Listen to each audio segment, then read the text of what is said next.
গণভবন নয়, বরং গণভবনের পাশেই নির্মাণ করা হচ্ছে নতুন প্রধানমন্ত্রীর বাসভবন। গৃহায়ন ও গণপূর্ত মন্ত্রণালয় প্রাথমিকভাবে জায়গা চূড়ান্ত করেছে এবং স্থাপত্য অধিদপ্তর ইতোমধ্যে নকশা প্রণয়নের কাজ শুরু করেছে। নতুন সরকার দায়িত্ব নেওয়ার পর চূড়ান্ত অনুমোদন মিললেই নির্মাণ কাজ শুরুর প্রস্তুতি নিচ্ছে গণপূর্ত অধিদপ্তর।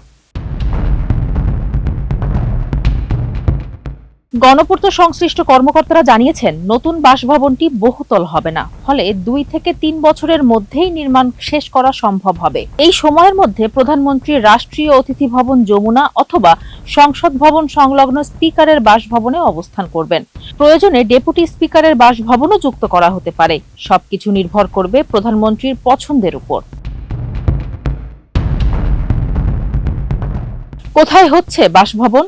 প্রধানমন্ত্রীর স্থায়ী বাসভবনের জন্য 3টি স্থান আলোচনায় এলেও শেষ পর্যন্ত গণভবনের পশ্চিম উত্তর পাশে প্রতিরক্ষা মন্ত্রণালয়ের অফিস সংলগ্ন প্রায় 18 একর জমিকে চূড়ান্ত করা হয়েছে। স্থাপত্য অধিদপ্তরের প্রধান স্থপতি আসিফুর রহমান ভূঁইয়া বলেন, আগেভাগে নকশা প্রস্তুত রাখা হচ্ছে যাতে নতুন সরকার এলেই নির্মাণ কাজ শুরু করা যায়। প্রধানমন্ত্রীর জন্য প্রয়োজনীয় সব সুবিধা রেখেই 3 তলা মূল ভবনের নকশা করা হচ্ছে।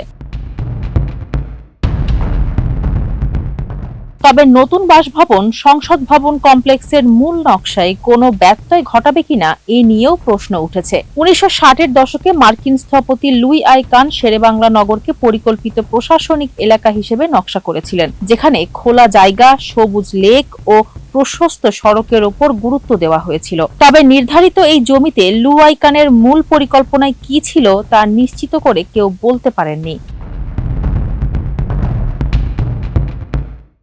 গণভবন এখন জুলাই স্মৃতি জাদুঘর। দীর্ঘদিন প্রধানমন্ত্রীর বাসভবন হিসেবে গণভবন ব্যবহৃত হলেও জুলাই অভ্যুত্থানের পর ভাঙচুর ও অগ্নিসংযোগে ক্ষতিগ্রস্ত হওয়া গণভবনকে অন্তর্বর্তী সরকার জুলাই স্মৃতি জাদুঘর হিসেবে সংরক্ষণের সিদ্ধান্ত নেয়। সংস্কৃতি মন্ত্রণালয়ের উপদেষ্টা মোস্তফা সরোয়ার ফারুকী জানিয়েছেন, বর্তমান সরকারের সময়েই জাদুঘরের কাজ সম্পন্ন হবে, তবে উদ্বোধনের নির্দিষ্ট তারিখ এখনো চূড়ান্ত হয়নি। আগামী 12 ফেব্রুয়ারি জাতীয় সংসদ নির্বাচনের পর দেশ পাবে নতুন প্রধানমন্ত্রী। নতুন প্রধানমন্ত্রীর জন্য নতুন বাসভবন আর পুরনো গণভবনের জায়গায় জুলাই স্মৃতি জাদুঘর। এই দুই সিদ্ধান্ত শেরেবাংলা নগরে ক্ষমতা ও রাষ্ট্রীয় স্মৃতির এক নতুন অধ্যায়ের ইঙ্গিত দিচ্ছে। কিন্তু এই রূপান্তর কতটা প্রকৃতি আর কতটা বাস্তব?